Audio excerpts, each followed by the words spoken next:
ఎందుకనగా జనులు హితబోధను సహింపక దురద చెవులు గలవారై తమ స్వకీయ దురాశలకు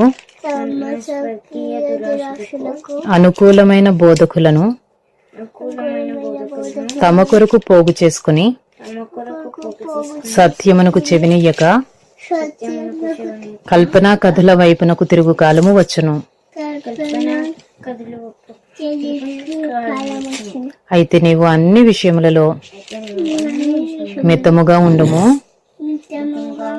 శ్రమపడుము, సువార్తికుని పని చేయుము,